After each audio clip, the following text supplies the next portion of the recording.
কিরে মিতালি, মায়ের বাড়ি থেকে আসা ঘর গোছানো শুরু করে দিছ? কি করবো, এতদিন পর আসা দেখছি ঘরের আমার অবস্থা নাই, তাই ভাবছি সব চেঞ্জ করতে হবে। ঘরের পর্দা টর্দা সব নোংরা হয়ে গেছে। আসসালামু আলাইকুম সবাইকে, সবাই কেমন আছেন? আশা করি সবাই অনেক ভালো আছেন। আলহামদুলিল্লাহ, আপনার দোয়ায় আমিও অনেকটাই সুস্থ। তো প্রায় অনেকদিন পর যেহেতু ঘরে আসিছি, আর ঘর কেউ ছিল না ঘরে, তাই ঘর খুব নোংরা হয়ে আছে, তাই ঘর পরিষ্কার করতে লাগেছি। আর আমার পর্দাগুলো খুব নোংরা হয়ে গেছে জানো।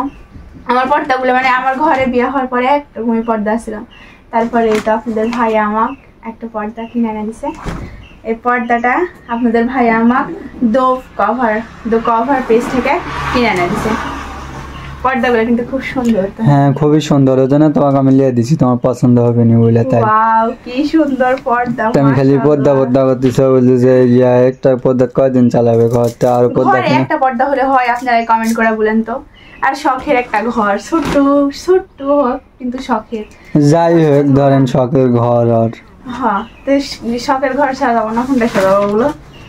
তো বেশি মানে আমার যে কয়টা, একটা জানালা, দুইটা জানালা আর বাহিরে একটা দরজা আছে, তাই জন্য মোট 4টা কভার কেনা হয়েছে। চলো সেট করে। বাপরে, নতুন পর্দা পাশে এখন তাড়াতাড়ি পুরাতন পর্দা ফেলা দেয়, এখন নতুন গুলা বদলাও। নতুন গুলাই বদলাবো মানে অনেকদিন থেকে ঘরে নাই তো, সব একবারে নোংরা হয়ে গেছে।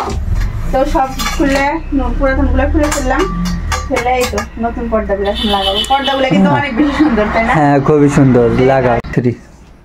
মাশাআল্লাহ, আমার পর্দাগুলো টাঙানো শেষ। খুবই সুন্দর লাগতেছে গো। এগুলো একটা নিচে নামাতে হবে, তাই না? হ্যাঁ, খুবই সুন্দর লাগতেছে। শখের ঘরে সুন্দর করে শখ করে সাজাতে পারলে কিন্তু দেখতেও সুন্দর লাগে। হ্যাঁ, এটাই তো বাস্তবতা।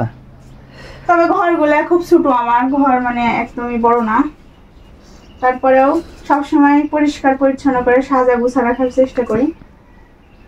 তো এই তো পর্দার ফাইনাল লুক। কেমন লাগছে সবাই অবশ্যই কমেন্ট করে জানাবেন। আমার ঘরটা দেখতে কেমন লাগছে? ভালো লাগছে? হ্যাঁ, খুবই সুন্দর লাগছে। সুন্দর লাগছে? হ্যাঁ।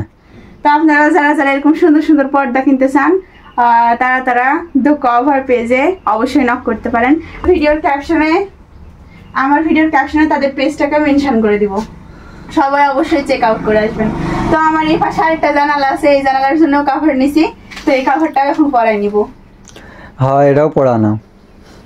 আমাদের যেহেতু গ্রামের বাসাতেও কিন্তু এখন কভারের মানে সিস্টেম চলে আসছে। তো আপনাদের যারা গ্রামে থাকেন বা শহরে যারা থাকেন, তাদের তো কভার প্রয়োজনই। এটা তো আমি হাতি পাবো না গো, এরা আমি টাঙ্গা দিচ্ছি। টাঙ্গা দাও। তো এই তো আমার আরেক জানালাতেও পর্দা লাগানো শেষ। মাশাআল্লাহ, অনেক বেশি সুন্দর লাগছে না ঘরটা? হ্যাঁ, খুবই সুন্দর লাগছে। আসলে ঘরগুলা পরিপাটি থাকলে দেখতেও সুন্দর লাগে, আবার মনে খুব শান্তি লাগে, তাই না? তো এইটা একটা জানালা আর ওইটা একটা জানালা, খুব সুন্দর লাগছে না দেখতে? হ্যাঁ, খুব সুন্দর। সবাই অবশ্যই কমেন্ট করে জানাবেন আমার ঘরটা এখন দেখতে কেমন লাগছে। আর আমি এই কভার গুলো নিয়েছি দো কভার পেজ থেকে।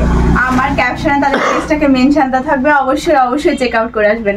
তাদের পেজে কিন্তু শুধু পর্দা নয়, আপনারা টেবিলের কভার, তারপরে সোফা কভার, ডাইনিং এর কভার, অনেকগুলো কভার পাওয়া যাবেন। আর অনেক রঙের আছে, আপনারা যে রঙের চান সেই রঙেরই কিন্তু পাবেন। তো আপনারা যারা কভার নিতে চান, সুন্দর সুন্দর কভার, এবং আপনাদের স্বপ্নের সেই ছোট্ট ঘরটাকে সাজাতে চান, অবশ্যই দ্য কভার পেজটা ভিজিট করে আসবেন। আমাদের পেজের মানে কভারের কাপড়ের কোয়ালিটি কিন্তু খুব ভালো, একদম তুর্কিশ কভার পাওয়া যায়। হ্যাঁ, তো যারা নিতে চান, অবশ্যই আমার ভিডিওর ক্যাপশনে তাদের পেজটাকে মেনশন দেওয়া থাকবে, অবশ্যই সবাই চেক আউট করে আসবেন এবং সুন্দরভাবে অর্ডার করার পরে নিজের ঘরটাকে সুন্দরভাবে সাজান, তাই না?